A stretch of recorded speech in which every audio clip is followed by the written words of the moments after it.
ماں باپ کو چھوڑ دیا دین وطن کے لیے، اپنے ملک کی حفاظت کے لیے اور اسلام کے نفاذ کے لیے وہ افغانستان کے پہاڑوں میں ڈٹ گئے، اور ایسے ڈٹے کہ امریکہ کے دانت انہوں نے کھٹے کر دیے۔ اب امریکہ پلٹ کے بھی کبھی زندگی میں قیامت تک آئے گا نہیں افغانستان کی طرف۔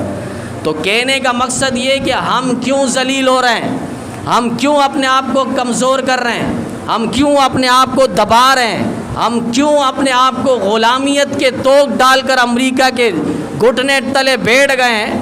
امریکہ ہوتا ہے کیا ہے؟ وہ آج فلسطین پر اسرائیل، جس کے بارے میں بانی پاکستان قائد اعظم محمد علی جناح رحمۃ اللہ علیہ نے بھی کہا تھا کہ یہ ناجائز اولاد ہے، امریکہ کی ناجائز اولاد ہے۔ ہمیں حکمرانوں کو تو چاہیے، یہ اتنے بینچ لگا لیتے ہیں، ستارے لگا دیتے ہیں، تمغے لگا دیتے ہیں، یہ کس کام کے آئیں گے؟ یہ عہدہ کب تک رہے گا؟ یہ اختیارات تمہارے پاس کب تک رہیں گے؟ یہ سلطنت تمہارے پاس کب تک رہے گی؟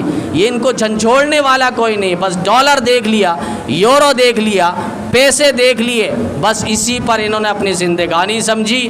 آج ضرورت اس بات کی ہے کہ ان خوشیوں میں ہم فلسطین کے مظلوم مسلمانوں کو فراموش نہ کریں، ان کو فراموش نہ کریں۔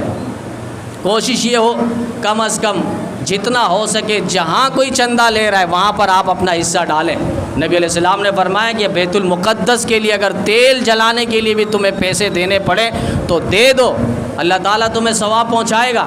اور اگر یہ نہیں کر سکتے تو کم از کم یہاں کی جو چیز ہے، مصنوعات ہے، پروڈکٹ ہے، جس کے بارے میں علماء نشاندہی کر رہے ہیں پمفلیٹ کے ذریعے، پوسٹ کے ذریعے، کم از کم ہم ان چیزوں کو استعمال نہ کریں۔ اور دکانداروں سے بھی، تاجروں سے بھی گزارش ہے وہ ان چیزوں کو بالکل اپنی دکانوں کی زینت ہی نہ بنائیں۔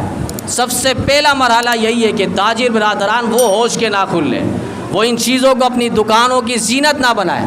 یہاں تک کہ شیخ الاسلام مفتی تقی صاحب کی طرف بات آئی ہے، انہوں نے کہا کہ جو ایسی چیزیں آ رہی ہے، بالخصوص پیپسی اور کوکا کولا، دیگر اور مصنوعات اسرائیلی ڈائریکٹ، فرمائے ان چیزوں کا استعمال حرام ہے۔